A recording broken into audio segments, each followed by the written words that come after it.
on this computer.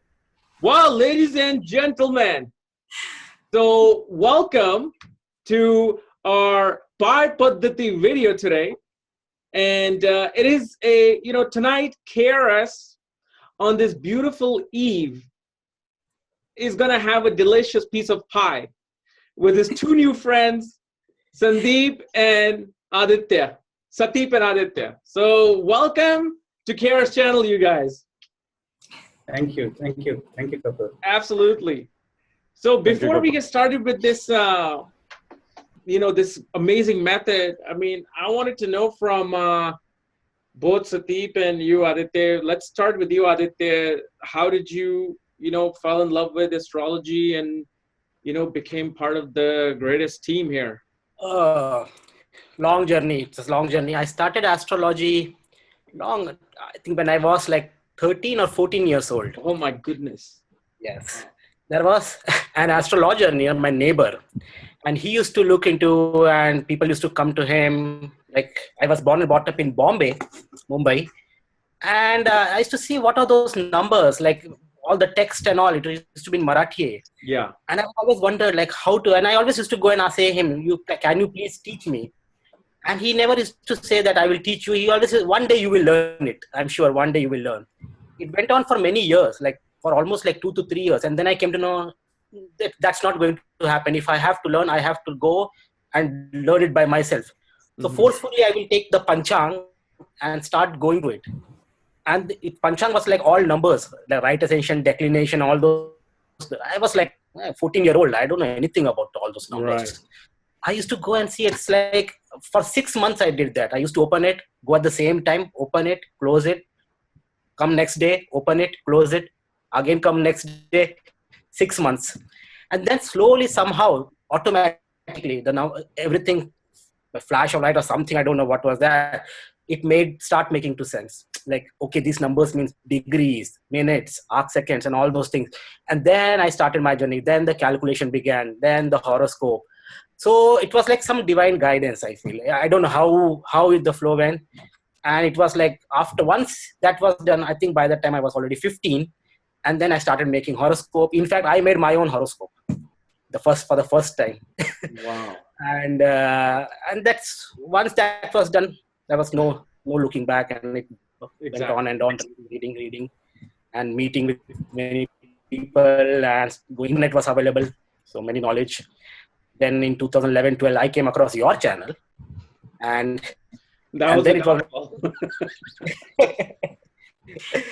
and then it went on, and then it was like I had a course with Dr. Pai a year back, learned a lot about nakshatras, and now I think it's nakshatras day and night. When I go to office, I'm an astronomer, so I study stars there. When I come in the evening, I do nakshatras and astrology. So I'm always with stars, whole time, 24 hours. Wow! So you're astronomer. Yeah, I'm an astronomer. Yes. Wow! So I did my PhD in study of galaxies and all. Oh man, this guy's like Mula Nakshatra right there. He's in the root of it all. Yes. Because that was when I started doing calculation, I was enjoying those. So I was thinking which career suits me the best. I like to do calculations and I like to study stars. So I should go to astronomy. Simple. Absolutely. So Sateep, what about you? Yeah. Hello, Kapilji. This is a great. What should I say? Yeah. First of all, it's a great honor to be here. Because honor is all mine. Yeah, because I literally started learning Vedic astrology by watching your videos. Literally, that's how I started it. But actually, what sparked my entire Vedic astrology thing is that my father had a consultation from a Vedic astrologer here in India, and essentially the astrologer said to my father to tell your son to control his Jyotish studies. And I was like, where's he coming from? Yeah. And then okay, that just sparked my curiosity, and I was looking up on YouTube and stuff like, okay, what is this Vedic astrology? Because I was exploring spirituality, meditation, and all of that, but I never looked into Vedic astrology at all. And that's when I found a channel. I would read Barbara Pijan, Lama's website, stuff like that.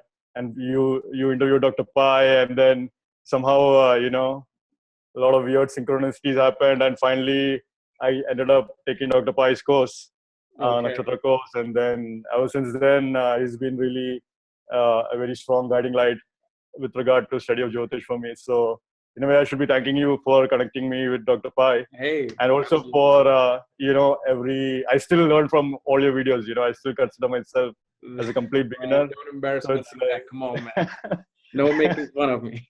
All right. But I'm just being honest. It's like, I still learn from all the videos which you post, everything. So it's still a great, a great continuation of all the Jyotish learning. So yeah, that's how I started. That's how I would say. Absolutely. Okay. So today we are obviously going to be discussing the grand finale, the granddaddy of all PI map, PI Padathhi. And now you have your new team member, Eve, the queen of nakshatra, joining. Oh my God. The team. This is like the Power Rangers right there. The 4 Power Rangers. So I don't know who do you want to take over, or Sandeep, you wanted to start off? Yeah, so I'll start off. So let's see.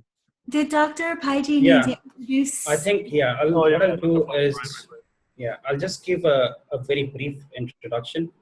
I'll take not more than 10 minutes to introduce how this thing came up, and I'll also talk about the different forms of understanding the system. Okay, there are multiple layers to this. But before I begin there, I want to say how this team came together. Okay. So when I was putting this thing up, it was not.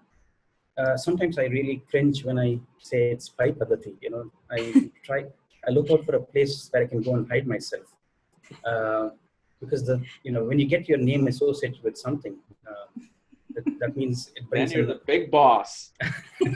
He's the boss man now. I know. Yeah. He's the godfather. So I've tried many a times to change the name. I, said let's make it Kanholi Paddathi, or let's say it's Togi, the Togi tables, and then we said let's call it the. We're just discussing that. We said let's call it Queen Paddathi or something. Eve is the queen of nakshatras. Eve of Paddathi.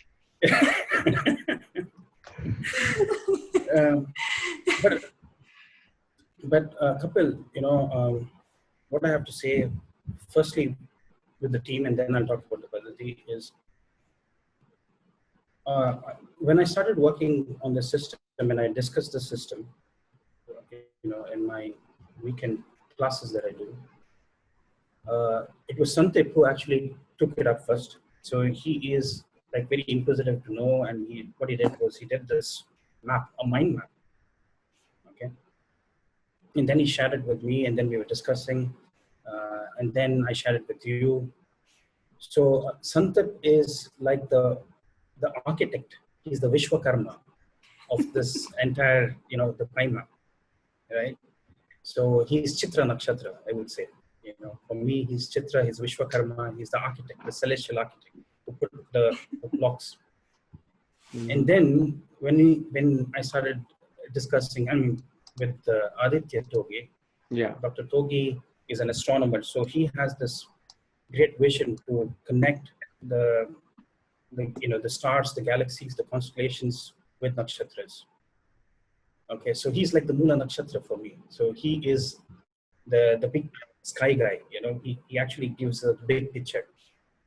So he is like the telescope, and then Santip is like the microscope, going to the depth of things, trying to dissect things. It was like as though, we are trying to divide and conquer. This is the entire concept of how we try to build this system. And then we had Eve joining us. She is like the Aditi. She's Punarvasu. She is like the fabric of this entire system. because she gives us so much insights, very profound. Okay, and she brings in, 20 years of her experience of, nakshatra Jyotish. Because you find many Jyotishis today, but you won't find somebody like Eve who brings in this experience of only using nakshatras. Mm-hmm. Absolutely. Okay, so and she brings that flavor of understanding, the yogas and, trying to talk about the underlying foundation, the fundamentals, the patterns that we are going to look for. Okay. Now, this theme that I'm talking about, I would call it nakshatra map. I wouldn't call it PI Padathhi, because it is based on fundamentals of Jyotish.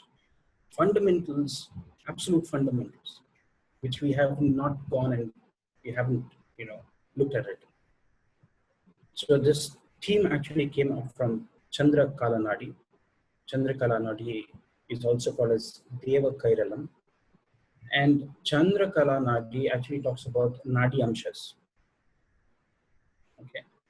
Now, how Chandra Kala Nadi describes these Nadi Amshas, it says all Chara Rashis, which are, movable Rashis, they have a particular order in the Nadi Amshas, and they are called as the beginning of everything.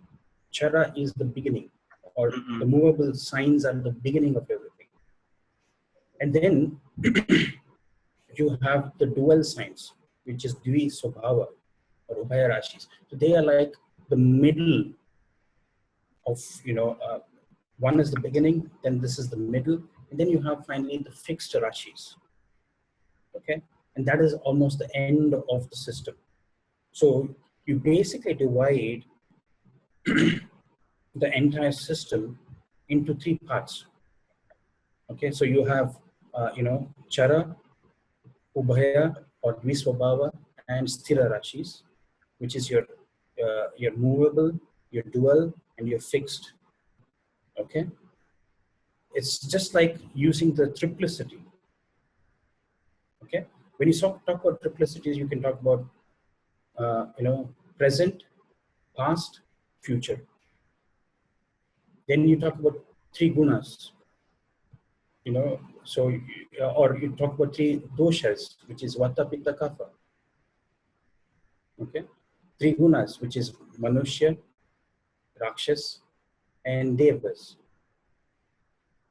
So you see this triplicity coming in the entire system.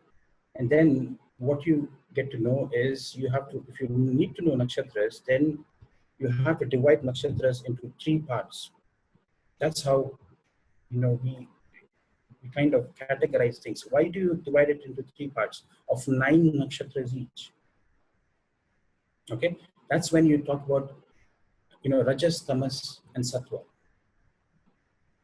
So, Santip is going to go and speak and talk about these things. But what I want to bring the point is, this entire system of nakshatras are divided into these 3 parts, which is your present, your past, and your future. So that's why you call wherever your moon is in your chart, it is called as Janma Nakshatra, and the 9 nakshatras which follow the moon are called as, Janma. Okay, the first set of 9 nakshatras are called Janma, which means they are referring to the current situation. That's the present. Then you have Anujanma. Anujanma means the past life. And then you have Trijanma, which means the future life. So you have the first 9 nakshatras following moon. That is your Janma, that's your current. And then you have Anujanma, which is your past. That's the next set of 9 nakshatras. And then you have finally Trijanma. Okay, so that is how you see this thing about dividing the thing into present birth, past birth, and next birth is coming. Okay. Right, so obviously what you see is 5th from the moon is, or 9th from the moon is Trijanma, 5th from the moon is Anujanma. Okay, so this is a beautiful system of predictions based on the power of 9. Because that's why you had the 9 cycles in the exactly. map. Okay. So 9 is a very powerful number. It signifies the ending for a new beginning. 9 is the ending of everything for start, to commence a new beginning. And Aditya is going to talk about the numerological aspects of the system. Okay, so he's going to bring the logic and rationale behind the study of using the system. And Santip is going to talk about the triplicity. And I'll talk about the triplicity very briefly. I have coined a name for this nakshatra map. How do you come up with this sort of a system? If you need to understand the system, then you have to know fractals, the power of fractals. So when you start thinking or on the power of, it's more like boundaryless thinking. Okay, Aditya is going to talk and show you what is boundaryless thinking in terms of fractals. Okay, so what it means is fractal, I call it fractal enlightenment. Fractal enlightenment is like a holographic universe where the part is in the whole and the whole is projected in all its parts. Mm-hmm. So understanding the fractals of life is the most important, and that is what the system is all about. And when I say fractals it's all about stellar mind analytics. Why I call it stellar mind analytics is it's you're trying to understand the lunar cycles, and you're trying to look at the powerful visualization of these the stellar mind analytics. And what you want to do is this system is going to give you an instrument to flip between a very coarse-grained telescopic mind, right, and with a fine-grained microscopic mind, which means one, you can go keep expanding by using the powers of numbers, which Aditya is going to talk about, and that's more like the Rahu. It's like expansion, right? And that's why Rahu gives you the big picture. It's the sky, the limitless sky, the infinite sky. And then there is the power of square roots, which actually takes you to the, to the atomic level or to the subatomic level. Okay, so that's more like the microscopic mind. So you have these two extremes that you need to understand, and that's what you keep flipping between. So that's the Ketu element. Ketu is taking you deeper, and and taking you narrowing down. And this is all about fractals. So unless you understand fractals, everything in your life is a fractal. These are repeating patterns which keep. So you will appreciate this concept of macrocosm and microcosm. Now, I had a question. When you were saying the first 9 nakshatras are present Janma nakshatra, what do you mean by that? Does it mean like the karmas that you are living through those nakshatras, they're only happening on this current life and you're not doing anything from past life related to those nakshatras?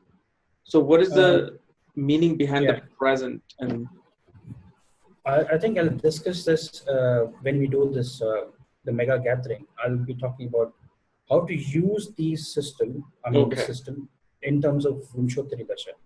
I see. Right? Because there are certain karmas which you bring from a past life, and certain karmas which you'll be taking to the future life, and certain karmas that you'll be enjoying because of your current situation in your present life.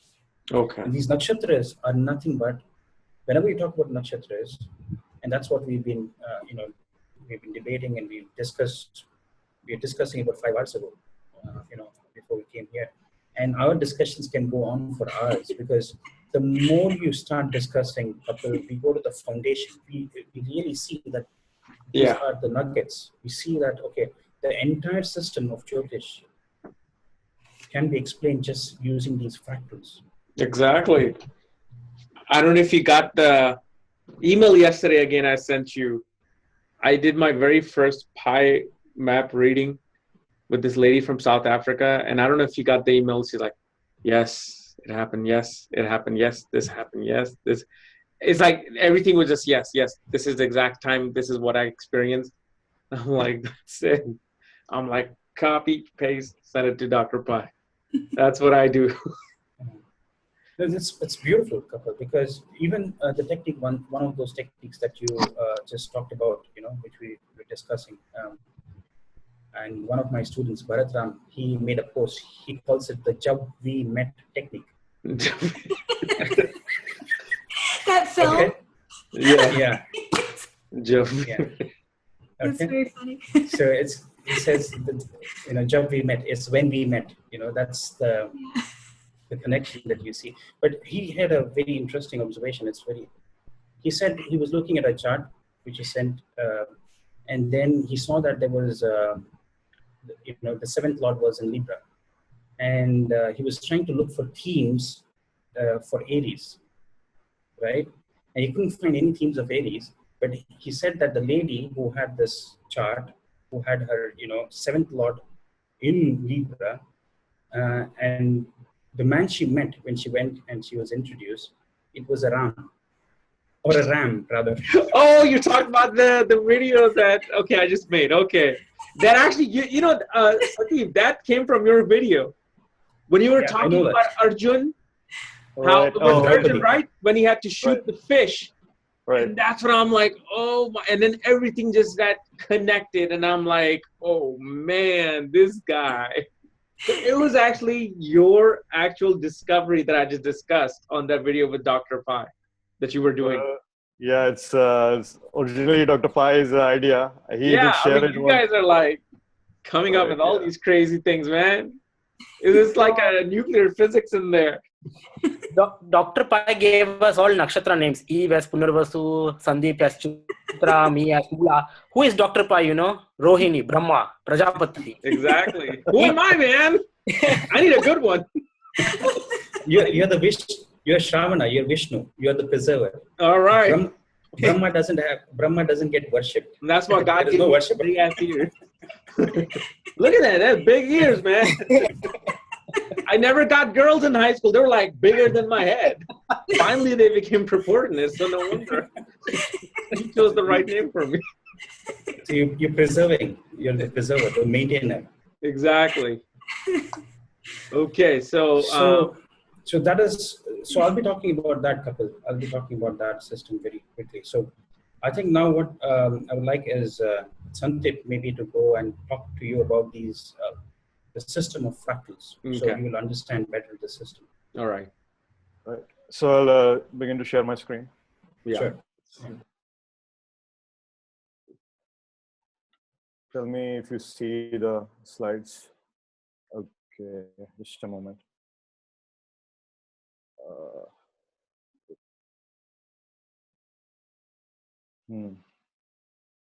Okay, I have lost you guys. Just give me a minute. Yeah.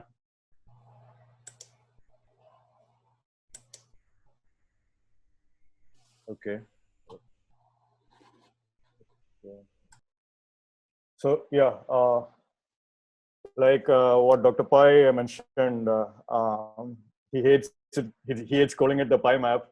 But I know I'm sure like there are thousands of viewers and thousands of other Jyotish enthusiasts who are like waiting to look into what the Pi map is. So, and thanks to Dr. Pai's Cosmic Insights team.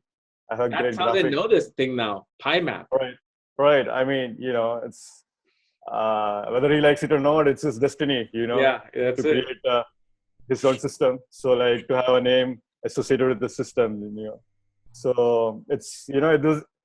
So hopefully, what I intend to do with this presentation right now is to provide the basic structure of the Pi map, and just to show the main themes of how it came about, what was the inspiration behind it. The key ideas which should provide the foundation, and essentially my goal is to confuse everyone so that Aditya can help sort out the mental mess that happens, and then EUG can provide some beautiful flowers like knowledge, at the end. Or further confused. Not sure yet. Right. No, it's a good technique because when I was learning philosophy, Bhagavad Gita, a long time back, the first chapter of Bhagavad Gita and the second chapter when Krishna starts, he doesn't comfort Arjuna. He says, how can you talk like this in the battlefield? He just bashed Arjuna, It's because then Arjuna comes back and says, he's my friend, why is he talking? He comes back to senses and then he's able to take all the teachings and all. So I think that's the treatment is required for everyone. Right. So basically I have this, my brain works visually. I cannot make sense of tables. So I end up, right. So I just love putting everything in pictures and, that's the biggest thing for me. Okay. So Adita is going to present the table form, and for people who get confused at this stage, calm down. Okay. You're going to find information just a bit later when Adita is presenting. So I'm just going to move forward right now. So we'll see. Yeah, this is what we have in the Cosmic Insights app right now. The PI map reveals astonishing and deep secrets based on the nakshatras, which are storehouses of your karmas from all possible lifetimes. But here is the key thing: the nakshatras are the underlying fabric behind the energies of your planets and the zodiac in itself. So essentially, we tend to forget that it's the nakshatra that is responsible for bringing out the conditions for growth for the planet to happen. So a planet which is placed in a particular nakshatra is going to ensure that the Shakti of the nakshatra is how that planet plays out within your life. So once you begin to tap into nakshatras, it's as if you are really digging deep into the roots of Vedic astrology. So nakshatras are a completely powerful system. That's what Dr. Pai was saying, for him, he feels like it's just a basic knowledge, but actually when you begin to dig into the deeper roots of the system and you begin to make predictions based on those systems, it becomes it almost begins to sound as if a completely different system on its own. But purely you are just talking about nakshatras when you are talking in terms of PI map. So that's what I'll be discussing. So yeah, and before I go deep into, this is a disclaimer, this technique is very powerful. Please do not create fear with this technique. We don't want to, create negative predictions and negative psychological impact shouldn't happen because of that. And that's a huge thing which I learned from you, Kapiel ji, because you are all about Yeah, because of the fact I was impacted so badly psychologically with astrologers. So when I started this, doing it like on a professional basis, I'm like, that's the very first thing. That's my very first rule. I just, the people find out if they're not meant to get married or if their spouse will not live and all that. I'm like, they'll find out on their own. I don't need to be the one, putting fear on them. So, yeah. Right.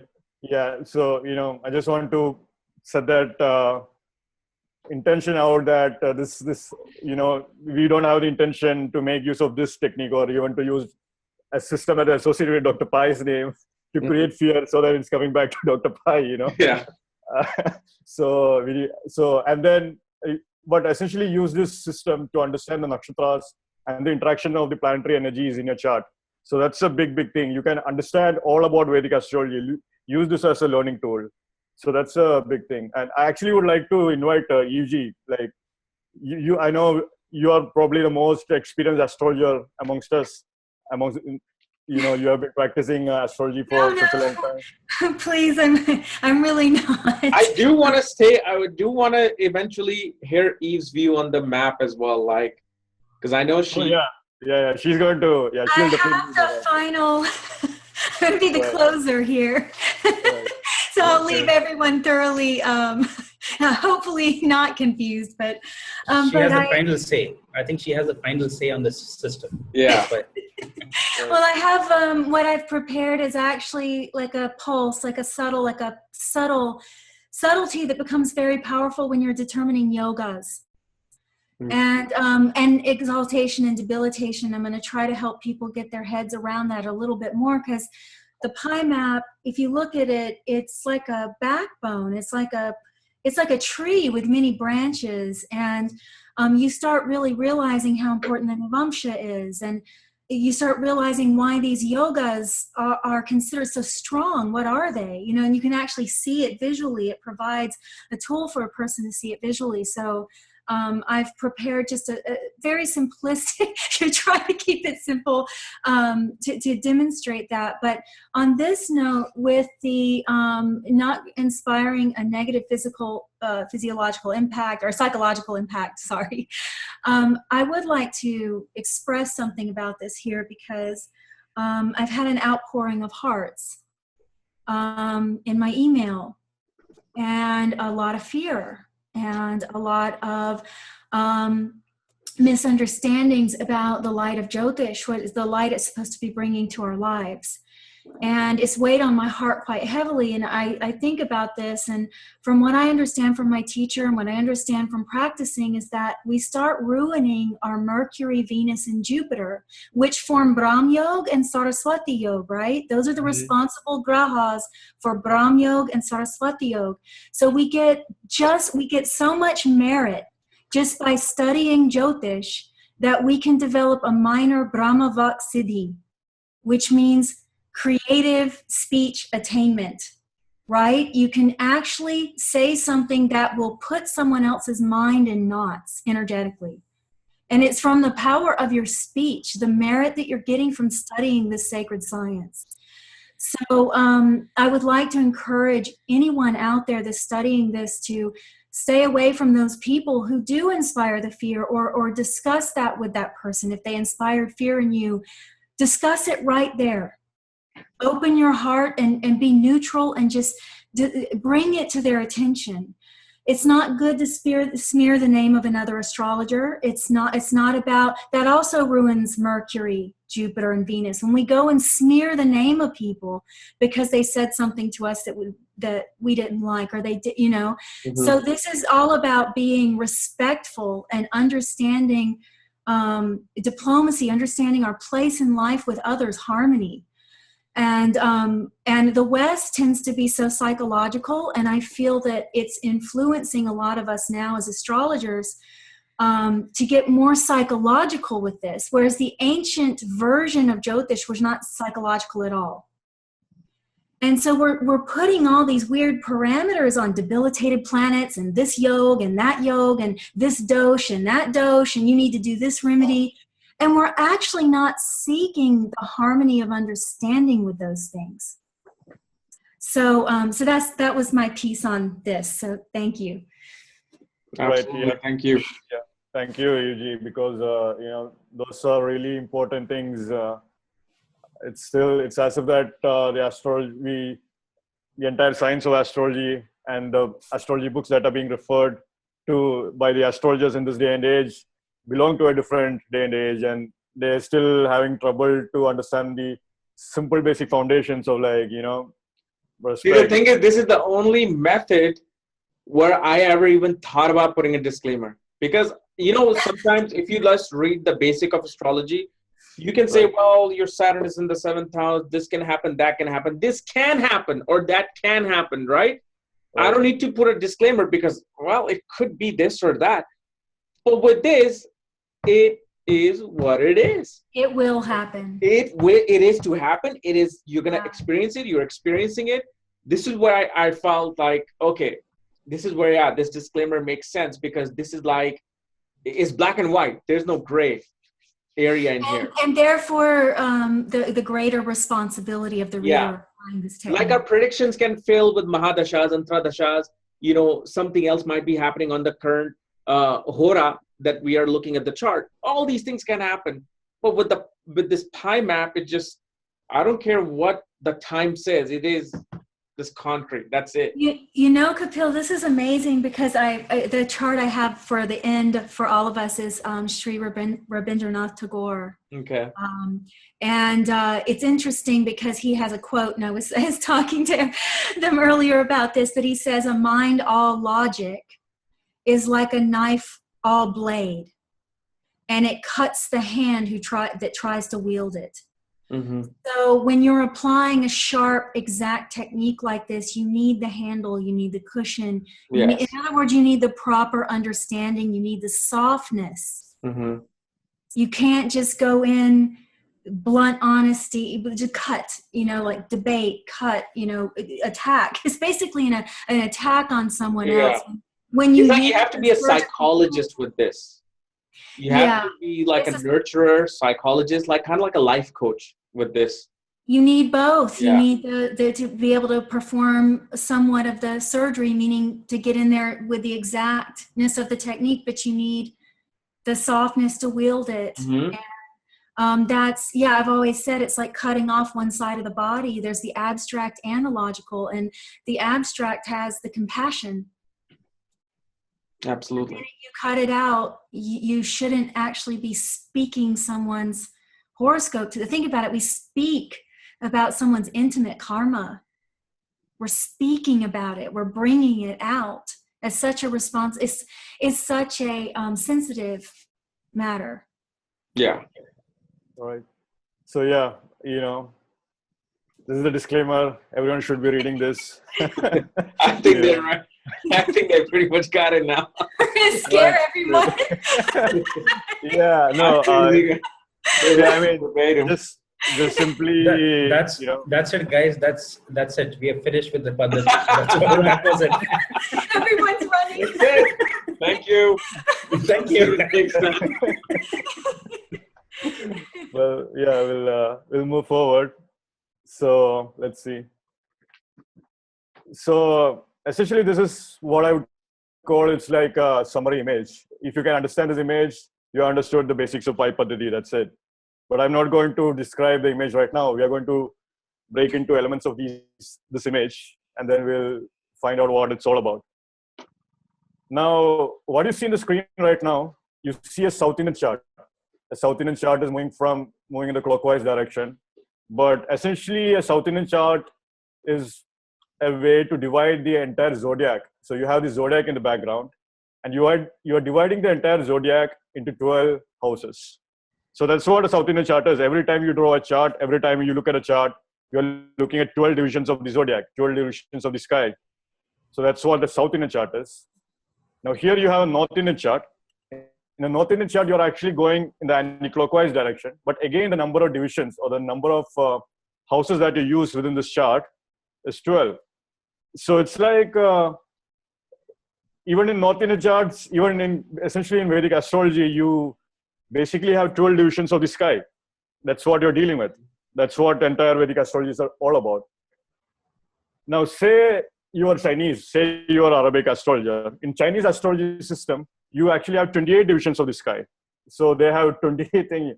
But depending upon where you are in the world, and depending upon your personality, depending upon the prevalent energies of that location, they might have different systems of divisions. But the key thing is that as long as they know what each division means, then it's exactly complete. It's an exact and it's a complete predictive system. So that's the thing, because in Chinese astrology, you have 28 astrological divisions. So they know what each of those 28 divisions mean.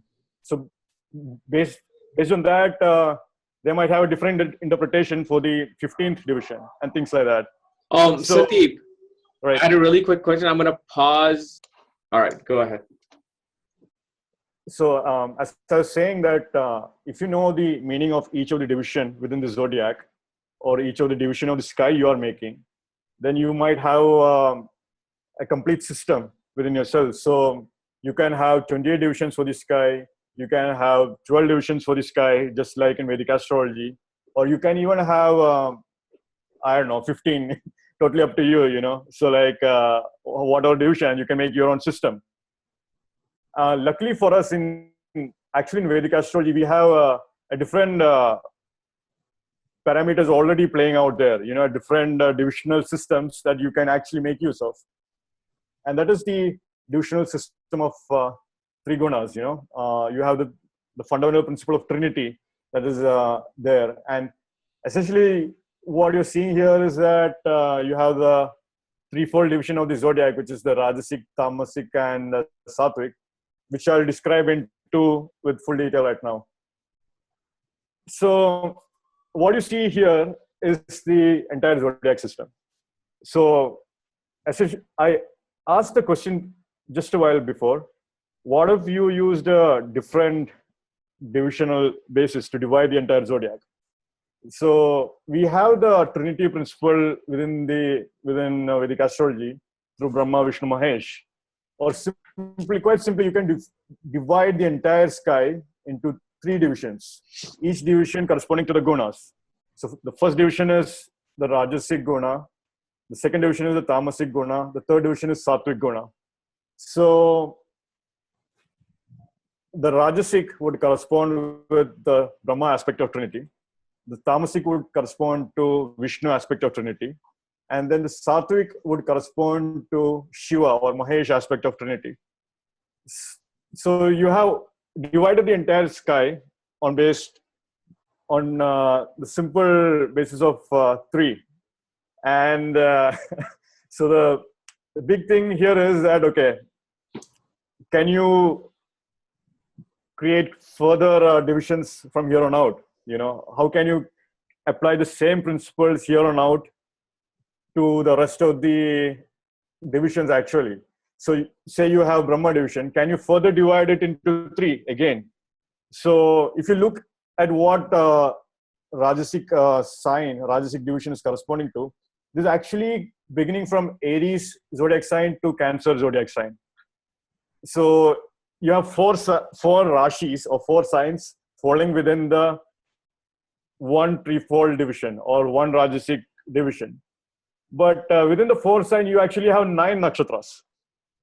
So if you were to further divide the Rajasic sign or even one of this division into 3 more divisions, you would have divisions of 3 nakshatras each, or essentially you would have a triplet of nakshatras falling under the first 1/3 of the Rajasic division. Then you would have the second triplet of the nakshatra falling under the second 1/3, and the third 1/3 would be falling under that would be the final and third division. So essentially you have applied the Trinity principle within each of these divisions again. So I think by now it should be obvious how the soul cycle numbers are coming, because you have 9 soul cycle numbers. So the Rajasic division is actually creating 3 triplets within it, and the first triplet of nakshatra is corresponding to the first soul cycle number. The second triplet is corresponding to the second soul cycle number. The third triplet is corresponding to the third soul cycle number. So now you can continue on further. You can have 3 nakshatras fall into each category, but now you are entering into the Tamasic division. And, it's again 5, 6. This is the 6th soul cycle. The 6th soul cycle will be containing the Vishaga nakshatra, Anuradha nakshatra, Jyeshta nakshatra. As you go into Sattvic domain, suddenly you are entering into 7th soul cycle, the 8th after that, and finally you have the 9th.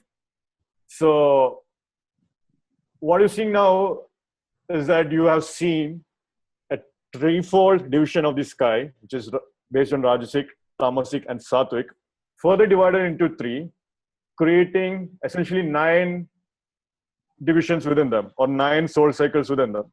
So that is the entire that is the fundamental basis of creating the pie map, of using this principle of Trinity and applying that to the zodiac. And how much divisions can you get? What would the impact be upon the nakshatras? And what you suddenly find is that the nakshatras are neatly fitting within this parameter, within this threefold divisions. So the first soul cycle is having 3 nakshatras each within the first division, So, but yeah, so now you have a theme of a soul developing in the first soul cycle. It's maturing through the corresponding future soul cycles and so on. So, and here you can see that I'm actually showing the Rajasic with the triangle, which is the creative aspect. And then you have Tamasic with the square, which is the preservation aspect, or the maintenance aspect. And the Sattvic with the circle, which is more like you're exploring the deeper mysteries of the universe, So actually at this point, I would like to bring EUG and, throw some more light upon this Trimurti aspect, because that is what the Trimurtis are. They are the fundamental Trinity. These are the fundamental forces of nature that is forming the Trinity. So, yes. please. Thank you, Santipji. Yes, it's very obvious when we're looking at Jyotish in general that everything is coming from, everything was always considered from the point of divinity before it went to the materialization. And I think sometimes we lose sight of that because of various things in our culture and how fast-paced everything is. But when we start looking at everything, and what Dr. Paiji was talking about with the fractals, everything is in 3 stages of Brahma, Vishnu, Mahesh. So when you look, you can even look at the Rajasic cycle here. And you see from Ashwini, and it ends at Ashlesha, okay? And what is Ashlesha? It ends the Rajasic cycle of action, which is the coiled serpent, the coiled sanskars around the consciousness. You've now created so much, many impressions, so much sanskars. You go into, at that point, the Gandanta point, right? Which you can easily see with this map. You can understand the Gandanta point. You start the cycle of maintenance or tamas. We always look at tamas as bad. But tamas, you look at all the tamas nakshatras, tamasic nakshatras, is the kings are there. You've got Magha, you've got Uttarafalguni, you've got Jeshta, you've got Vishaka, you've got these nakshatras that deal with maintenance. A king's a glorified manager, right? Lord Vishnu has to come down into the darkness for maintenance, to maintain, to help us. So this is where you get the cycle of maintenance. The inertia comes from all the created sanskars previously that stopped Ashlesha. And then when you start the Sattvic or the Sattva Guna cycle at Mul Nakshatra, you get another Gandanta point. And this is why this nakshatra can be so hard to crush and destroy. You're literally getting rid of the sanskars that have coiled themselves around the mind. This is where you start unwinding. This is where you start going towards liberation, which fulfills its promise in Revati Nakshatra. And this is why Shukra is exalted there. The fulfillment of the promise of devotion.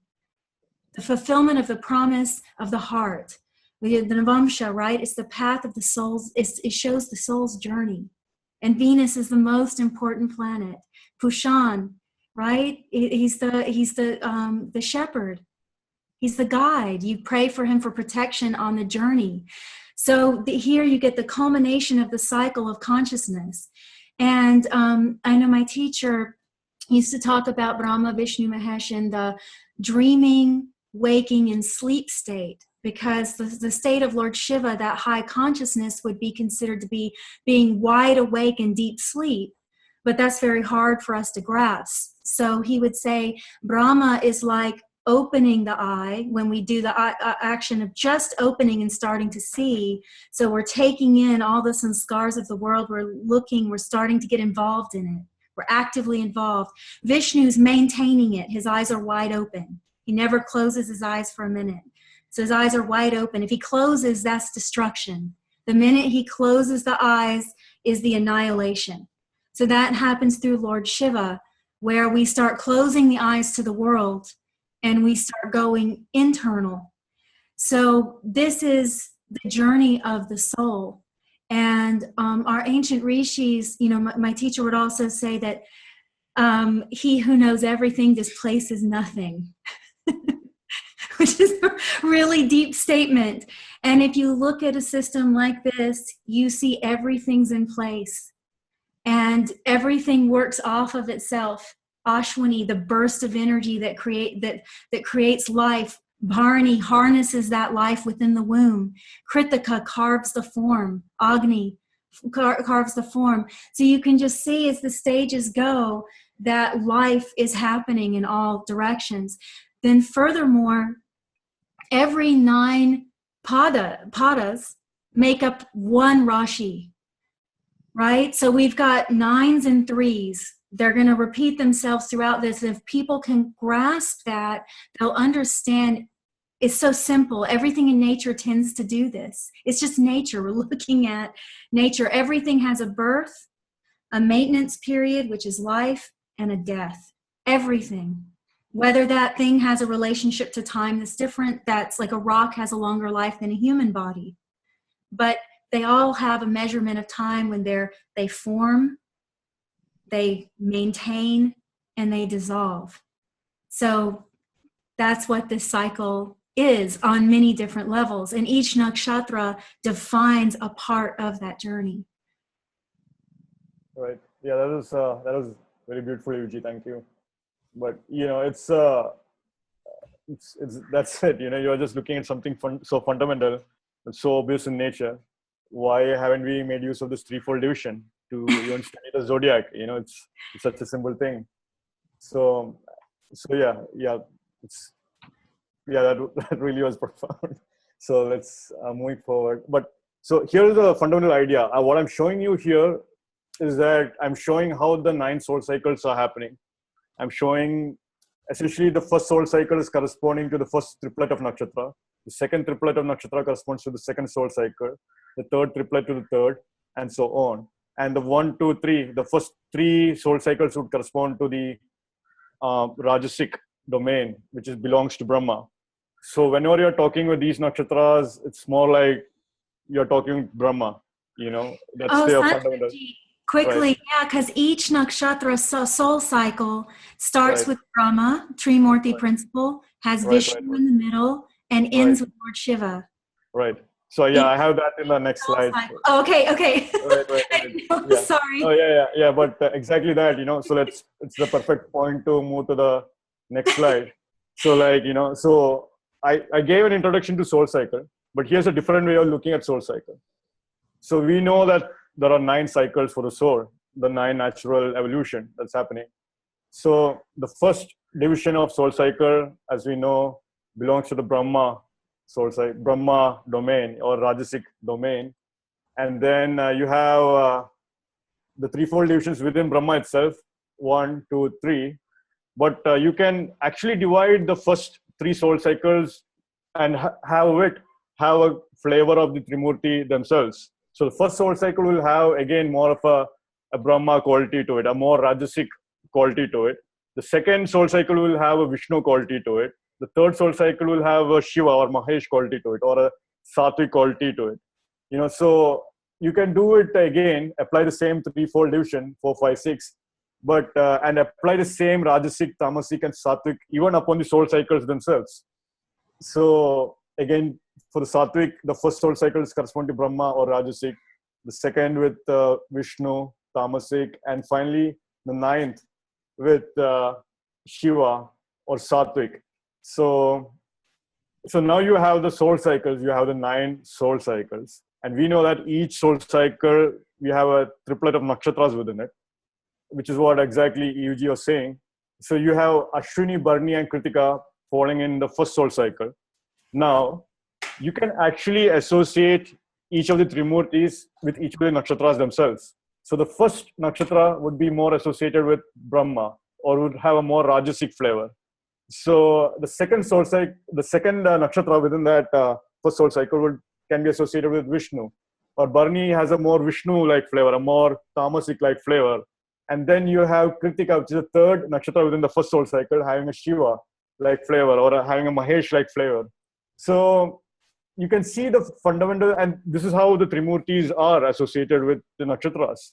So every time you're talking with Ashwini native, it's as if you are acknowledging the Brahma domain. It's falling in the Rajasic Brahma domain, but it's again falling in the first soul cycle, which is again the Brahma soul cycle. Then you are again finally talking with the Brahma nakshatra at that level. And so that's why Ashwini natives are more active. They are so Rajasic, and the 3 gunas of the secondary, primary, secondary, and tertiary guna interpretation for Ashwini is Rajas, Rajas, Rajas. So it's very, you can see based on this Triguna based classification or this threefold based classification, how Ashwini nakshatra is so active. They just want to get going. That's so easy to see when you make use of this threefold division for the entire zodiac and the nakshatras. The same thing you can do it for the next set of nakshatras, for the second soul cycles. So the first nakshatra again would correspond with Brahma, second with Vishnu, third with Shiva. And you can interestingly see already some qualities of the Trinity principles or the Trinity Devas. You can see some principles of Rudra in Shiva. So and Rudra is the deity associated with Ardra Nakshatra. And look at Rohini. Rohini has the deity of Prajapati, and you have Brahma there. Already. And Soma from Mrigashira, which maintains Amrit. Right. Exactly. So it's like how you are beginning to see the divinity more when you begin to see and respect the Trimurtis within the nakshatras themselves at different levels. So again, now the third soul cycle, you have Punarvasu, Pushya, and Ashlesha. Again, you see the fundamental principles of fundamental divinities of Brahma, Vishnu, and Mahesh operating here. And look at Ashlesha. Ashlesha is the Nagas. That's the deity. Again, you have Shiva or Mahesh falling naturally here, And you can just go on, and that is a completely deep research area in itself. But, you can clearly see how these soul cycles and how the Trimurti principles applied upon the nakshatras can really, really help you in getting a deeper understanding of what is actually happening within the nakshatras, even at the deeper foundational levels. So having a threefold division based on the Trimurti and applying that to the zodiac, and finally applying that threefold division to nakshatras is helping us see these kind of principles. So that is the first set of things, So this is the actual soul cycles and how you're seeing the evolution of the soul, beginning with the first soul cycle or beginning with Brahma, or going through the first three soul cycles of Rajas, and then you're going through the next three soul cycles of Tamas, and finally the last three soul cycles associated with Shiva, where your ascension process is happening at this point. So you're ascending from here on out. So that's the soul cycle part, and here I wanted to highlight the part which is associating one of the Trimurtis with each of the nakshatras, and how we don't really make use of that in Jyotish, I mean, I never made use of that, but when you begin to actually make use of that, you have a deeper understanding of what's actually going on. So for instance, Chitra is the most tamasic nakshatra in the zodiac. It has tamas at primary, secondary, and tertiary level. When you look at Chitra nakshatra within this soul cycle picture of this threefold division, you see this falling in the tamas domain, this falling in the fifth soul cycle, which is the second soul cycle in the tamasic domain of Vishnu, and it is again the tamas nakshatra within that fifth soul cycle. So it is naturally it should have very strong tamas, So now you are getting a deeper understanding. And look at Revati. Revati is the most sattvic of them all. There are three sattvic gunas. So it is falling in the sattvic domain. It is falling in the sattvic soul cycle number. And finally, the Trimurti that is associated with Revati is again Shiva, which is again Sattva. So it's the most sattvic nakshatras of them all. So this is the fundamental idea of soul cycle and how you can use it to study nakshatras in a much deeper level. And so this was the first idea. The second idea, what I wanted to show, was the idea of Rashi Pada. So hopefully I won't lose people here at this point, but stay with me. Mm-hmm. So now what we're going to do, we are going to look at the first soul cycle. We are going to simply look at the first triplet of nakshatras. So you have Ashwini, Bharani, and Kritika, which is the first triplet of nakshatras. I have listed them here, Ashwini, Bharani, Kritika. Now we know that there are 4 padas for each nakshatras. Ashwini has 4 padas, pada 1 to pada 4. Same for Bharani, pada 1 to pada 4. Kritika has again 4 padas, pada 1 to pada 4. But we know that each Rashi contains 9 padas of nakshatras. So within Aries zodiac sign, you have 4 padas of Ashwini, 4 padas of Bharani, and 1 pada of Kritika, or 9 padas make a Rashi. It's very simple. And each pada is having a division of 3 degree 20 minutes. And you can see at the end of first pada, the degree marking is 3 degree 20 minutes. At the end of the last pada of the Rashi, it is 30 degrees. So the Rashi is complete now. So you have 9 padas within a Rashi. So if you were to apply this soul cycle number to a Rashi, it would simply be look at the Pada that is falling within the Rashi. That is the only way you can get 9. So say you have a planet in Bharani Pada 1, that would correspond with the fifth Pada within the Rashi, within Aries. And that is actually corresponding to the 5th Rashi Pada number. So when you have the soul cycle number, and then when you consider the Rashi Pada number, so you get a more fundamental understanding of how this particular Pada would function. And we'll move forward. So you have 9 Padas within Ashwini, Bharani, Kritika, which is falling within the Aries Rashi. Now, if you were to move to Taurus and you were to analyze only the first soul cycle, you would see that only Pada 2, 3, and 4 of Kritika is falling under Taurus. But look at the Rashi Pada number. It is falling in Taurus. So it is actually the first Pada within Taurus. And the second Pada of Taurus would be Pada 3 of Kritika. So this is a small thing you need to understand. You need to know about the Padas to identify the Rashi Padas. You need to know about the Nakshatra Padas so that you can easily make out what Rashi Pada it is falling in by looking at the degrees.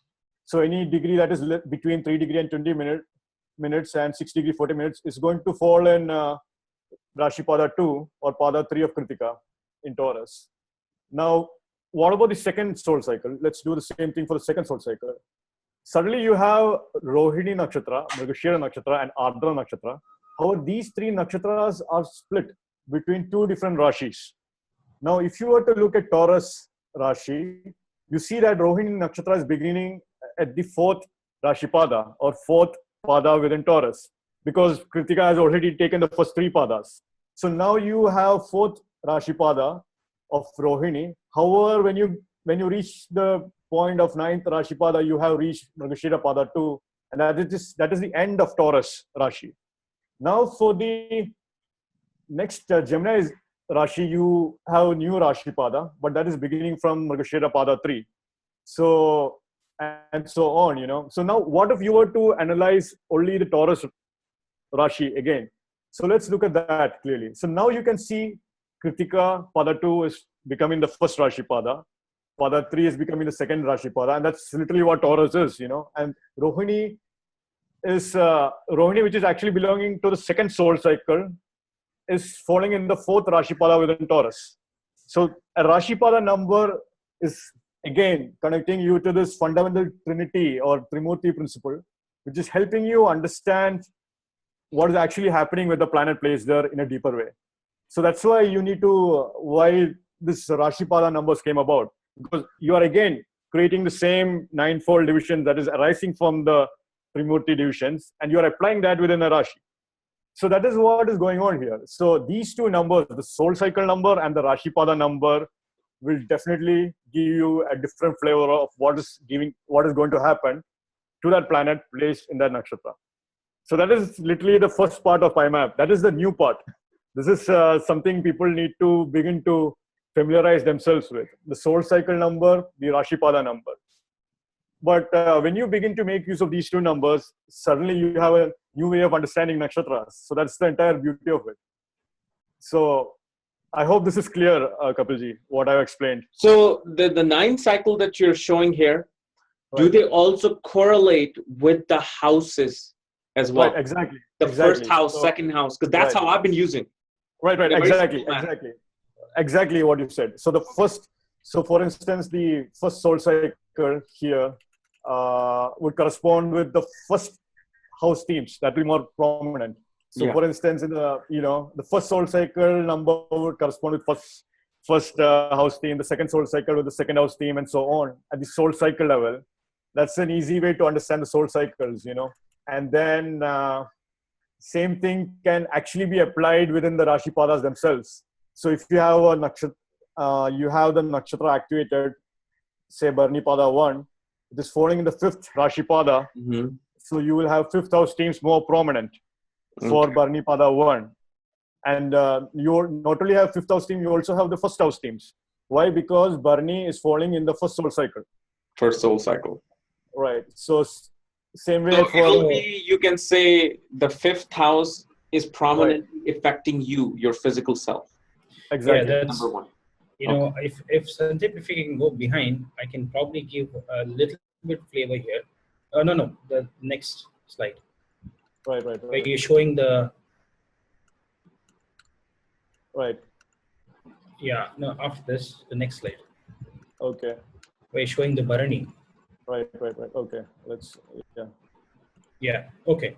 So if you see here, Kapil, if you say, if you have a planet and say the first pada of Bharani, okay, the way you want to approach the system is, you say, you know, it falls in the soul development cycle of one, so which is all related to you. One is the first house, right? And when you say some planet is falling in the first pada of Bharani, which is corresponding to the Rashi Pada number 5. So instantly, what you have to think about is two things. One is the fifth house and Leo, because naturally Leo is the fifth house of the natural zodiac. So these, whenever you talk about any number here, you know, the corresponding sign should also come to your mind, and the qualities. So what is fifth house? You look at the significations of the fifth house. It could be, you know, related to children. It could be a purva punya.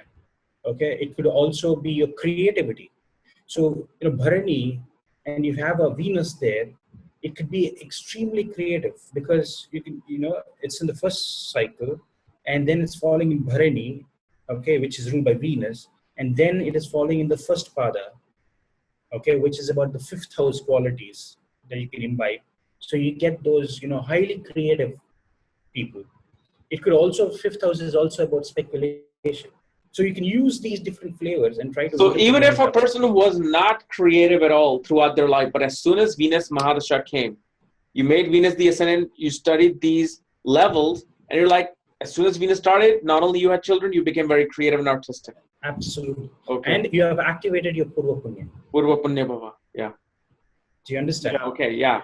Okay. And you can also see some activation maybe vibrating with Leo as well, irrespective of whatever house it is. So you can you can see the vibrations of, you know, Leo also coming as a flavor. Yeah. Okay. Whichever house Leo falls in the chart. Right. That's at a very subtle layer. Subtle. Right. Now, so do you get the concept? You know what we're talking about? The first soul cycle is all about you. It's the first house. You become important. And then the Rashi Pada number and the corresponding sign become very important. Are you going to actually show the actual PI map that the Dr. PI sent me?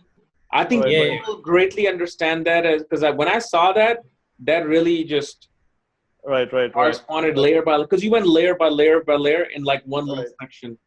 Right. You're sitting, yes, Kapil, you're sitting with the architect of that map. So okay. Something. Right. So before I say, the architects make mistakes, you know, that's how we learn. So the Pada one is 16 degree 40 minutes, you know. I just wanted to point that out. Clearly my Rahu is playing good role. But anyways, let's move forward. I'll be showing the visual map, and I'll actually be making use of the mind map to look at a chart. So we'll look into that. But here now that we know what a soul cycle number is, now that we know what a Rashi Pada number is, what I'm going to do here is basically explain the fundamentals of PI Padathhi. What are the steps you take to use the PI Padathhi? Now, the new part of PI Padathhi is the soul cycle number, the Rashi Pada number as a new part. The part that follows that is actually something that has always been there in Vedic astrology. But when you actually make use of these fundamental principles, suddenly, you know, fundamentals like Mool Trikons, fundamentals like exalted position of a planet, debilitated positions of a planet, now you're getting a deeper understanding to the entire nakshatras. So here, I have a North Indian chart on the right and South Indian chart on the left. But it was difficult for me to see the nakshatras in the North Indian chart, so I had to create a division, you know. Yeah, so that's a beautiful division, yeah. Right. So it's like the first division within Aries is Ashwini. The second is Bharani. The third is Kritika for Aries sign. And then Taurus sign, you have the first division Kritika, Mrigashira, no, Rohini, Mrigashira. Right. So that's the division, you know. So the middle division is actually showing the nakshatra at the center of the Rashi. That's the easiest way to look at it. Mm-hmm. So now we are going to apply PI Padathhi upon these two charts. And let's use Bharani Pada 1 as example. So we know Bharani Pada 1 is falling in Aries Rashi. It is a middle nakshatra in Aries Rashi. Now, these would be the corresponding steps that you would apply to study Bharani Pada 1, basically using PI Padathhi. The first step is to look at soul cycle number and Rashi Pada number. As we saw in the previous slides, Bharani is falling in the first soul cycle, and the Rashi Pada 1 or Bharani Pada 1 is 5. We just saw it. Mm-hmm. So that is very clear. So Bharani Pada 1 natives, the planet placed there, could activate first house themes and fifth house themes. Or the Bharani native would have some kind of, if you make Bharani as ascendant, then simply these numbers, soul cycle number and Rashi Pada number, is telling you that these natives may be incredibly creative. They may have, you know, a lot of fifth house themes. They may love children. They may love the creative expression. They may be incredibly creative. They may take a lot of risks, a lot of gambling, things like that. They may be more inclined towards romantic affairs, things like that. Now, this is specifically if you're looking at the Moon Nakshatra, Sun Nakshatra, Ascendant Lord Nakshatra, Atma Karka, right? Because we cannot just take, like, let's say Saturn, who's the 9th ruler, and say that it's in Bharani, so you're going to be creative. It's not going to be happening unless you're looking at your father, or maybe your servant is a creative person. Exactly. Right. Okay. Right. So if you are going to study Bharani Pada 1, you need to have a planet there. So the planet there can be any of the 9 planets. But what really brings out the beauty of the system is that you are actually looking at the Karka Tattvas associated with the planet. And that Karka Tattva of that planet will be expressing through the nakshatra. So it can be, if you have Saturn here in Bharani Pada 1, then all these steps would apply to your Saturn, to your servant. Mm-hmm. If Saturn is your 10th lord, then definitely your career is going to activate all of these qualities of, your career can involve creativity, things like that. But yeah, exactly. So you also have to make, for the audience, can you also give a quick description of all the Karkavastha in terms of people, like siblings and wife and all that? Because I know they're going to be very curious. Right. Yeah. So like, let's see. Son is the Karka Tattva associated with father. Mm-hmm. We'll go on a father, boss. Son is government. Son can even be children. Sun can mean anything that is sun-like. You are showing off, exhibition, things of that nature. Mm-hmm. You are a king, royal authority, your identity, things of that nature. Yeah. And then moon is mother, moon is family, moon is homeland, moon can even indicate your emotions, your state of mind, even your past life karma, And then you have Mercury, which is siblings, friends, workplace colleagues, communication, things of that nature. Then you have Venus. Venus indicates partner, relationship, how your relationship is actually going to be like. Venus can also mean artistics, everything art. Mm-hmm. Venus is also associated with Mrata Sanjeevani. So like you find a lot of biologists, things like that. Venus is also associated with students actually. I learned that from UG. Like Venus is also associated with students. But Venus, finance, luxury, basic things like that. Right. And then you have Mars. Mars is your best friends. Mars is the soldier. Mars is your, the police officer, someone who is willing to attack. The Mars is the engineer. Mars is actually you could say something that causes sudden breaks, sudden events, Now, in terms of like human tattva, would it be like a brother also? Right. Like brothers, exactly. Okay. Siblings. Brothers, siblings, best friends who are like brothers, the brotherhood, the brotherhood of men. So, Kapil, what we are doing in the app, the Cosmic Insight app, when you're having this PI Padathis, we're going to give the Karaka Tattvas of all these planets. Okay. And what we'll be doing is we'll be segregating them also as Jiva Karakas and Ajiva Karakas. Right. Jiva Okay. Karakas are like the Because I know women, Mars. like I know one question that they had, like all the female were asking, am I supposed to look for Jupiter for me or Venus for me? Right. So, Okay. So what I would say, there would be very different systems that you look for. Venus, no matter what, it is called as Kalatra Karaka. Kalatra means about the quality of the marriage. That is, you cannot debate about that. I don't think anybody has any questions. It's the quality of the marriage, whether it is a male chart or a female chart. Okay. Now, in a male chart, additionally, you take Venus for the spouse. If you have to look at the qualities of the spouse for a male chart, you always look at Venus. In a female chart, okay, I have seen two schools of thought. One school of thought will take Jupiter. And I have got a Nadi school of thought which takes Mars. Mars, yeah. So you can, so Mars also is the masculine. So that's why they say, women are from Venus and men are from Mars. So there are two systems. So you could take that as the Karaka if you're taking Nadi aspects, but generally I've seen many people take for a native who is female, they usually take Jupiter. But still the quality of the marriage is seen from Venus. The quality of the husband in a female chart is seen from Jupiter. Okay. So does that explain? Yeah, that does. Yeah. Doesn't matter what it is, Venus is still Kalatra Karaka. Okay. For marriage, the quality of the marriage is always Venus, irrespective of whether it's a male or female. Okay. Right. It makes sense that Mars is the boyfriend women have, and Jupiter is the husband you end up marrying. Yeah. Oh, exactly. That's beautiful. Yeah, that's exactly true. Yeah. Right. So so Jupiter would naturally be husband. Continuing the Karaka Tattva, Jupiter would be husband, your teacher, your gurus, the books you read. Even Jupiter can be spiritual places, pilgrimages, all of that. And then finally you have Saturn. Saturn is the common man. Saturn is the servant. Saturn is your discipline. Saturn is your elder brother, elder figures, older people in your life. Everything that is old and ancient and discipline inducing, that's Saturn. So yeah. How about Rahu? Right. Rahu is like foreign land. Rahu is like the Chandal whom you meet. Rahu is like the Shiva character or the sudden unexpected character whom you meet. Rahu is like the aliens whom you meet.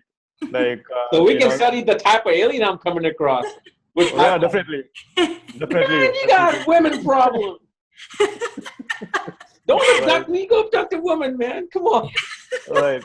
So like Rahu Ketu is actually, it's very interesting. Grandparents also. Yeah, grandparents also. Exactly. Grandparents, grandchildren as well. Yeah. Right. Because for Sun and Saturn, just quickly for those people that are interested in health too, the Sun and Saturn become important karakas because the Sun is vitality, the karaka of your vitality, and then Saturn's a karaka of your longevity. Yeah. Right. Because people often think of Saturn as, ending or death or old age, but it's also legacy and longevity. Mm-hmm. Right. So yeah, with Rahu Ketu, it's also associated with your genes, with genetics. So you have Rahu Ketu teams of like different race, different races, different castes. Even in India, you could say different castes. But in this day and age, it's more like different races, different foreign things. Ketu is again your Pitris, your past. It's good. Many times it's like the past in this lifetime. So it could many times represent your exes, like your ex-boyfriends, your ex-friends, your ex-boss, things like that. So Rahu Ketu, and your paternal grandparents and your grandchildren as well. That's something I've seen. So like your paternal parent, specifically Rahu will be associated with your paternal grandfather and your maternal grandmother. Ketu will be associated with the vice versa. Ketu will be associated with your paternal grandmother and the maternal grandfather. Okay. So Ketu in general also represents your ancient knowledge, ancient things. Ketu and Rahu Ketu axis is literally intertwined. Both are really one and the same, really, but they are just different aspects. Right. Like how Rahu is like the amplification, and Ketu is really going deep into the microscopic level. Okay. So, And yeah, one more thing, we were discussing this, Kapil. I thought I'll share it with your viewers as well. Ketu is your identity. You are identified because of, if you have a strong Ketu, you will be identified more prominently. If you have Ketu ruled nakshatras and many planets there, you would be a prominent figure. Ketu is the flag. It's the dhwaja. Mm-hmm. It's called the Shikhi. Shikhi means reaching the peak, the mountain. Shikhi is a mountain. And it establishes the flag. And somehow we were discussing this yesterday, and I said, if you remove your eyebrows, you lose your identity. You cannot recognize a person. Just the eyebrows. It is so very prominent. Wow. That you shave off your eyebrows, even the cops won't be able to understand you. It's like it's a complete makeover. It's so simple, you think, but remove your eyebrows and see. And that's why we connected eyebrows with Ketu ruled nakshatras, Mars ruled nakshatras. And Ketu is about giving you identity. Ketu is very, very important.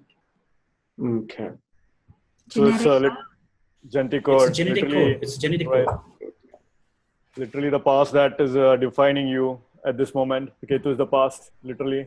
Mm-hmm. And Rahu is the future that you are destined for, I suppose. But by activating your Ketu, only by reconciling your past can you activate your Rahu. So I wonder, probably only when you reconcile with your grandparents from the maternal grandfather and your paternal grandmother can you actually begin even think about approaching the other way to the others. That will be interesting.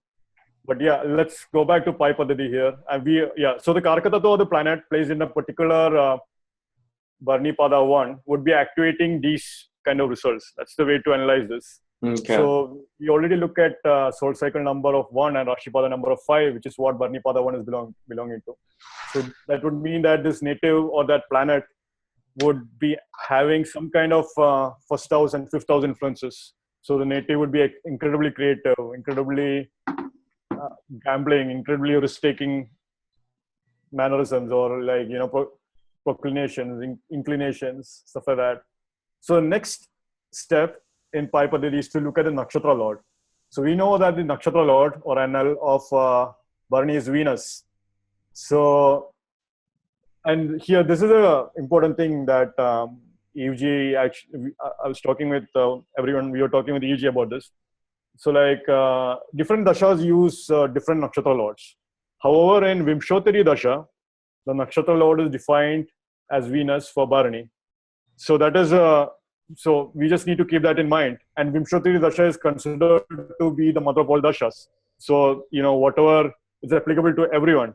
So because of that, the nakshatra lord of Venus, and making use of that Venusian planet as the nakshatra lord, helps us in understanding that nakshatra energies in a much more deeper level.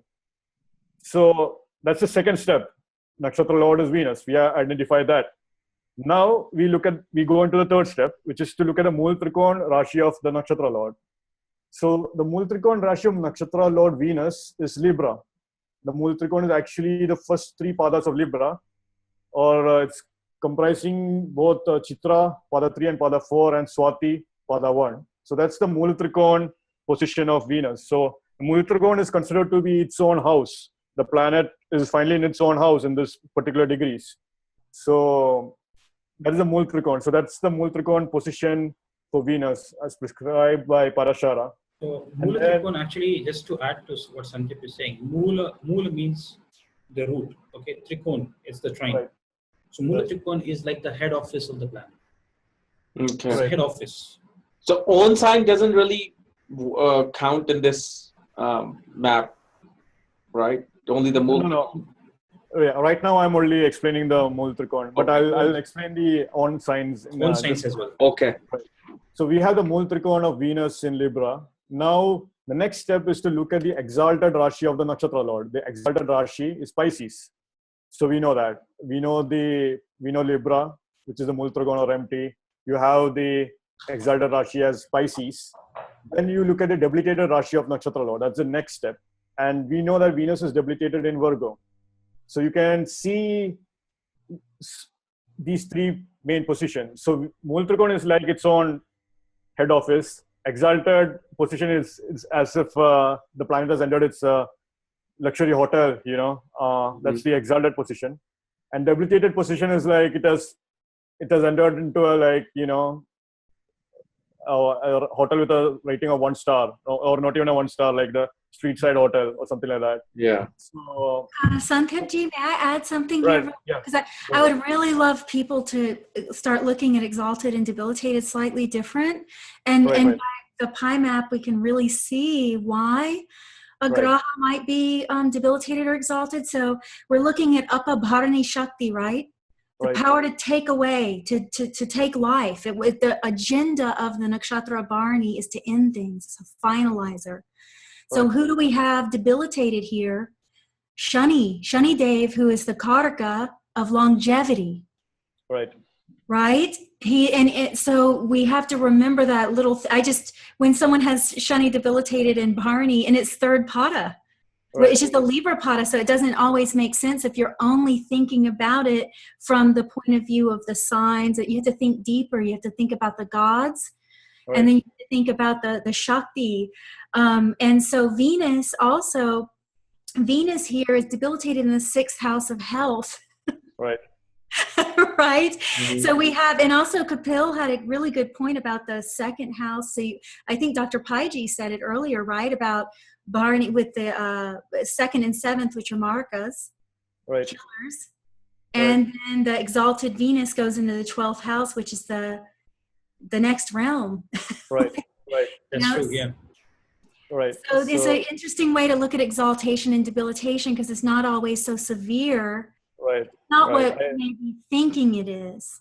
So basically, I'm sure you'll be getting emails about people telling, if my Jupiter is debilitated, am I ruined for life? Or my Venus is debilitated, am I? It's very true. They don't need to even pay an astrologer. They can become so independent with this. They just start to looking at it through nature, not through fear. Because actually that debilitated Saturn could give them power that other people don't have. Like Shani is Yama Graja, right? The brother of Yama. And he has a similar Shakti, has a similar energy as Yama. So actually, honestly, Saturn and Bharani, it doesn't mean that your whole life's going to be ruined if you run the dasha of Saturn and he's debilitated. As a matter of fact, I've seen people do well with the 3rd pada because he's exalted in the Navamsha. It has a different meaning. Like, for example, I mean, if you had Saturn Mahadasha come in and Saturn was in Bharani Nakshatra, and if I'm looking at it, if I make, Saturn the ascendant and Saturn was the 10th lord, I'm like, I don't care if your Saturn is debilitated. Your business will rise. You will be able to save money in this time period. Yes, you may not pay attention to your health as much. You may not pay attention to your own self. But at the same time, you will create more friends. You will fulfill your desires. Because remember, Phil, that is so profound. I love your precision. Yeah. You are just, because I've been testing. That's why it takes me now like 20 seconds to say. Because you look at it now, you realize the person's health might suffer. You could warn them. You could say, hey, you might be neglecting your health. Yeah. That's it. It's that simple. It's a debilitated planet. So the consciousnness is not paying attention to what the debilitation is affecting. And your career can take you to foreign lands because Venus is exalted in Bharani. Shine. Business partnerships, actually. Business partner, you can do business in this period, and business related to foreign lands will be greatly, good there. And affairs. And you made affairs could give you a sexually transmitted disease. That I would really warn people, if they have that position, to be careful with their body and what they're doing, because that is especially 6th house may not actually even mean diseases. It could just mean they can take up a loan, debt. Debt. They can buy. They can get. Let's say this. This is a 5th cycle, right?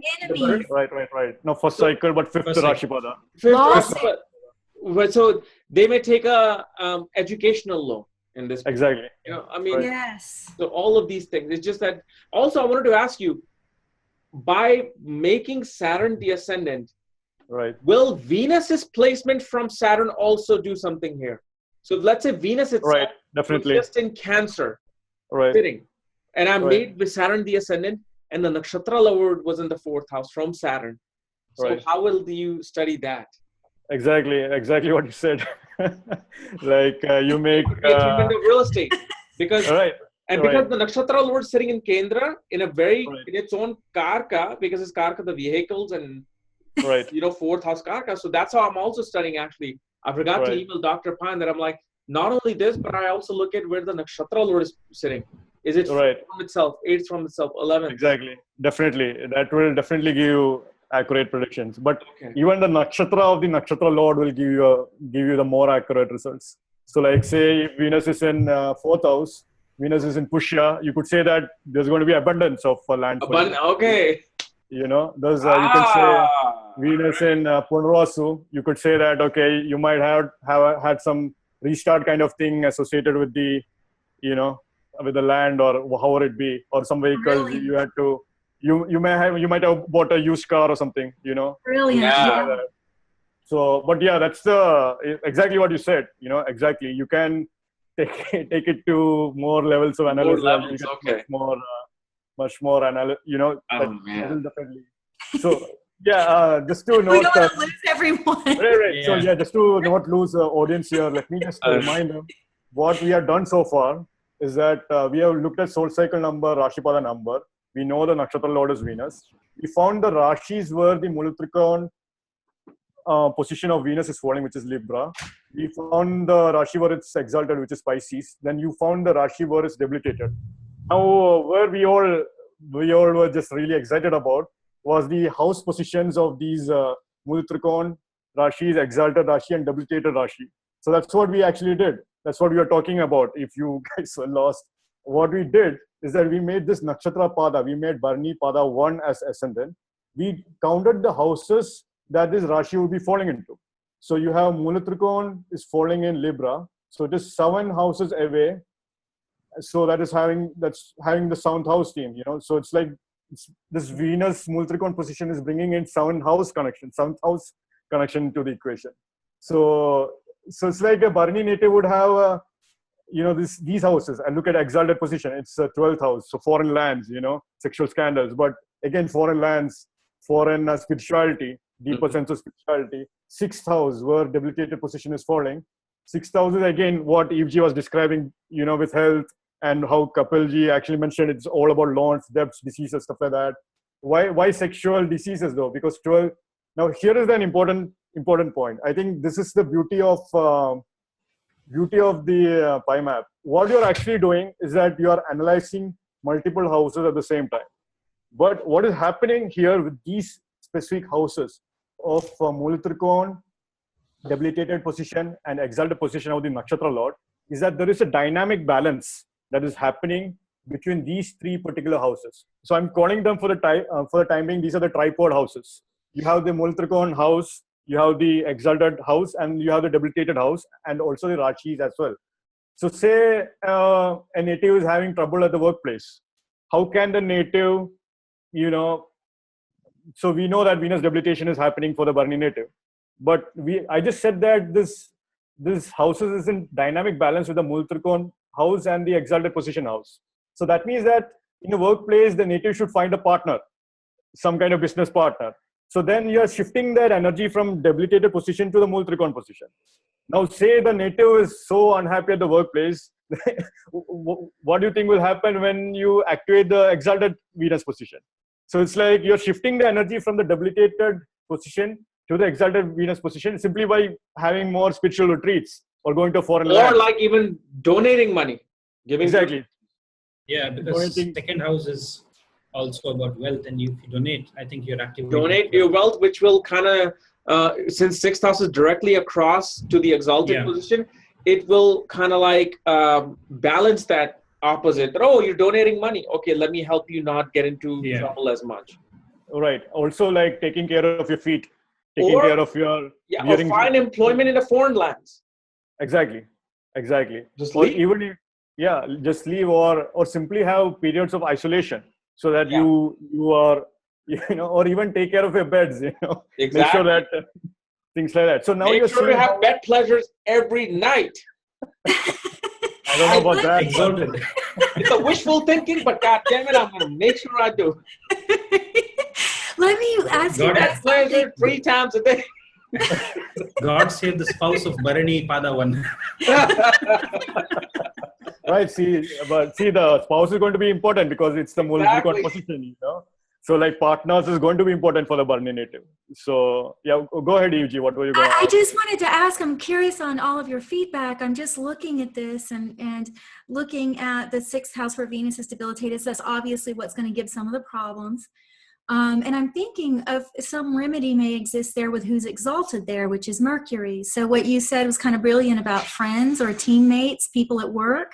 Right. That may be friendly towards you, maybe better communication. Maybe it's Right. something simple is not being so absorbed, like the 12th house, and Right. just actually being present and communicative and willing to work with other people. Because Right. there is something about the 6th house that if it's really something's debilitated there, or whatever, the person can attract competitors, or Right. they can even behave in a way that they don't realize is attracting some of the difficulties. So I'm wondering if Mercury, that friendship planet, would have something to do with a remedy. Right. No, I know, and it sounds like a very cliche thing to say, but Virgo is a virgin. Okay, Right. if somebody at your work who's a virgin, become partners with them at work. That's actually in a health freak. Or have a Virgin Mary statue on your desk. So let me tell you. Panya. Yeah, Panya. Panya. Right. Also, that's brilliant, Kapiel. Yeah. Virgin Mary, Virgin Who's Mary. a virgin Exactly. in the office? And eating your help. vegetarian food. Yeah, possibly. Yeah, it's like, so Virgo is a natural 6th house of routines, natural 6th house of health habits, diseases, debts, diseases, loans. Be aware of your time loans, time, stuff like that. Be aware of your routines that you're having. So get a friend like Mercury is, be intelligent about your routine. Mercury is intelligent. And a disclaimer, don't send any mass email in your office asking who's a virgin in the office. Please don't do that. No, but see, it's like, you just be friends with a health freak, that's what the best thing be friends with a health freak. Someone who's uptight about their life. All right, so, better. And see, actually, Yuji mentioned one point. She said, have vegetarian food. Why would that be? Why would that be important here? So let's see that. You can clearly see that when you look at the houses ruled by the nakshatra lord, Venus becomes the 2nd lord and the 7th lord. And now what you're seeing is that finally you have the entire listing of houses that will be connected with this tripod position, and will also be connected with the 1st house and 5th house themes. So Venus is the 2nd lord and 7th lord. And say your Venus is debilitated here, you have more of that going on. So one thing clearly you can do is that look at your food habits. What are you eating? Look at your health habits. What are you eating? How are you spending your money? Do you have a budget happening for you? Have a budget. What is your expenditure? Things like that. So control your routine expenditure with laws. Donations. Things like that. Are you losing money buying luxury products? Are you spending too much money on luxury? Are you buying too much money on shoes? Because Venus is in 12th house. So, but are you escaping too much? Are you escaping too much? Are you escaping too much in the name of relationship? Because Venus is relationship. Because Or Venus even is fantasy. I've noticed with Pisces, just fantasy. Right. And Virgo's opposite. Right. So that's the. So what you have now is that you have made Bharani Pada 1 as ascendant. Now you are looking at the houses ruled by the nakshatra lord, which is 2nd house and 7th house for Venus, as it is ruler of Taurus and Libra. And these 2 houses will be connected with the tripod Rashis, or the Multrikon, exalted and debilitated position, and the corresponding houses that would fall into. And that's how. And then you're simply connecting the houses. That's what we did right now so far. We connected health routines, female partners, find a female to, talk with at a workplace, or even be careful, be aware of how you're interacting with females in your workplace. If Venus is debilitated, if you have more of that going on, or find a partner at your workplace, or find a different thing, or come up with your partner at your workplace, bring your wife or something, or bring your husband or something, things like that. So now you have multiple houses, and you're simply connecting the houses. That's what you're doing. That's what we're trying to do here. So yeah. So now I analyze Bharani Pada 1, and essentially these are the steps you follow to study the PI Padathhi. So that's the first thing. Let's see. Right. So okay, yeah, this has gone too long, but let's move forward quickly. So now what I have here is the chart of Bruce Lee. So like Bruce Lee has a sun and ascendant in his Anuradha, and what you have here is that on the left we have the team from Cosmic Insights actually developed this visual map in the Cosmic Insights app. Right. Yeah, we had to thank the designer Terry for it, but he's incredible guy who designed that, and you can clearly see the tamasic, the classification of the nakshatras. You can see the tamasic, you can see Anuradha, you can see the soul cycle Rashi Pada number. So 6,000 third house teams for Anuradha Pada 3, which is where his sun and ascendant is for Bruce Lee. And we know Saturn is third lord and fourth lord, and it is exalted in 12th house, 4th house, and 6th house. So we'll have that, I suppose. Yeah, 4th house is where its Multrikona is, 12th house is where its exalted position is, and 6th house of Aries is where Saturn is debilitated. And then on the left, I have a new image. It's simply the summary image of the Anuradha Nakshatra. So you have Saturn here, third lord, fourth lord, exalted position in 12th house, Multrikona image in Multrikona position in 4th house, and debilitated position is 6th house. So now you're making Anuradha Pada 3 as ascendant, and you're considering the houses or the tripod Rashis and the houses that would correspond to those tripod Rashis. So, and now you also have, remember Saturn is also third lord and fourth lord.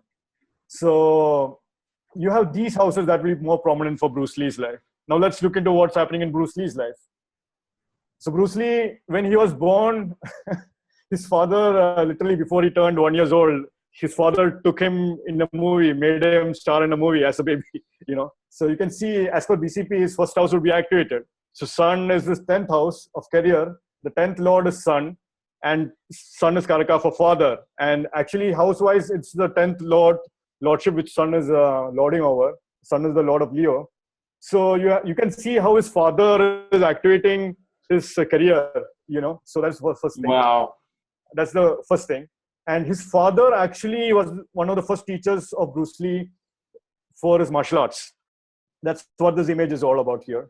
And you can see Sun, look at the houses associated with Anuradha or Saturn. Saturn is connected with third house and fourth house. Now, father or son activated his third house of hands or fighting in his home, or fourth house in his home place. That's one way you could see what this happened. And then he's exalted. He has an exalted position for Saturn in Libra. So he was a great dancer. He won dance competitions. This is him winning a cha-cha dance competition. And you can see like 6th house of competition being activated simply from Anuradha ascendant. And then, so what happened with Bruce Lee, interestingly, was that Bruce Lee actually got into a fight. So Bruce Lee, his third house was activated. His father sent him to many martial arts schools. Like Bruce Lee literally knew about 11 different martial arts styles by the time he was a teenager, like by the time he was 15, 16 years old. And he got into a fight with a crime lord's son in Hong Kong. So like a drug lord's, mafia lord's son, he fought with. And what happened is that literally his parents were afraid for his safety. So they sent him to a foreign land. They sent him to his mother's aunt's place so that he could be safe. He could be safe from the triads, literally. Now look at his Multrikon position and exalted and debilitated position. Multrikon is fourth house for Saturn. So his home got activated because of a fight in 6th house, and because of which he went to foreign lands. So you can see how the dynamic house balance is happening with 4th house, 6th house, and 12th house. Now look at this. Saturn is third lord, and what is a mafia planet? Mafia planet is Rahu, right? So from Rahu, look at fifth from Rahu, the son of Rahu. He fought with the son of Rahu, or mafia lord's son. Wow. and literally he had to, shift his home to a foreign land. And that's what happened. And what happened is that in foreign land, Bruce Lee began to teach martial arts in foreign land, teaching third lord is teaching, skills with hands, again, skills, hands, both karaka combining, you get that. And what happened with Bruce Lee was that he actually demonstrated his martial arts in an exhibition, in a competition setting. And that's how he got the first invitation to begin his martial arts movie, to play in the martial arts movie. So what I have here, and demonstration is all about exhibition. Sun is the planet that is all about exhibition. And so when his sun got activated, when he demonstrated the 1-inch punch, the 6-inch punch, here is Bruce Lee taking 3-finger push-ups, with one hand. So when he did all of that, he got the martial arts offers. And one of his first martial arts offer was to play in a supporting role, or as an assistant, or as a 6th house team, as an assistant. He played Kato in Green Hornet. So he was the assistant to Green Hornet, And you can see Bruce Lee is, famous for his kicks and stuff. His 12th house is definitely exalted for sure. But what happened with Bruce Lee was that he was unhappy by playing only the assistant role. So he went back to his homeland in Hong Kong, and he starred in a movie, Big Boss. And once when he starred in a movie, Big Boss, immediately his career expanded. And look at Big Boss, what is the boss planet in the entire zodiac? It's the sun, right? So whenever he activated the Big Boss, or whenever he activated sun in his chart, literally his career took place. So that's what actually happened. That's the Big Boss planet. You can see the Karka Tattva planet activating the houses clearly here. And then look at in some of his scene, he's flying kick here. And Saturn, Saturn is exalted. It's an air sign, flying kick. And then one of his competitors was a very long man. So here you can see Saturn is in 6th house. So you could say that this is the way of looking at the Nakshatra Lord's house position, which Kapilji was talking about. Like Saturn is in 6th house from Anuradha ascendant. So you could say that he had to fight with long people. So Kareem Abdul-Jabbar, who was a basketball star, is someone with whom he had to fight against. And Saturn represents dark people. Right, exactly. So, dark people. Yeah. So that you could even see that, So it's essentially the Karka Tattvas that is being activated here. So, and finally, I think, Bruce Lee still lives in the video game of EA Sports UFC video game. He still lives. And that's one of the themes associated with Bharani, that you leave a legacy even behind after your death. And look at where Saturn is located in, which was what I was talking about. Saturn is located actually in Bharani. So it's like even after his death, Saturn actually looking at Venus itself gives rise to the legacy yoga. Yeah, so you guys see his Mercury, which is Lord of the 8th, is in a very close to the degree that Shani should be exalted. It's in the same nakshatra. Yeah. Vishaka. Right. That nakshatra always has some kind of, it can do that. It's Makaraka, that's amazing. Right. So like even simplistically look at this ascendant lord is Ketu and Mars, Mars in 12th house, Ketu in, so like now you see something in PI map, you can look at the other rest of the planets and how it's positioned in the chart and see if it's indicating same thing. Ketu is in 12th house, in 5th house for video games, but in Pisces, so you could say that after his death, he would appear in, his Ketu would still even affect in video games in one way or the other. Wow. So yeah, so like as I mentioned, so that's the thing. And finally, there are more layers to it. I'm not going to go into it, but we are still working on different layers. This is just, I wanted to only focus on the fundamentals here. But here, for those who are interested, soul cycle number, Rashi Pada number, Navamsha Pada sign can give you a flavor. Navamsha Pada house position can give you a flavor. House lordships by Nakshatra Lord can give you a flavor, which we described. House lordships by the invisible influence planet, or what I'm calling the I-square planets. So Bharani, for instance, Bharani Paddathi is where Saturn is debilitated, which EUG talked about. And so like there is this invisible influence of Saturn that is happening in Bharani Paddathi. It's actually exalted, right? Exactly.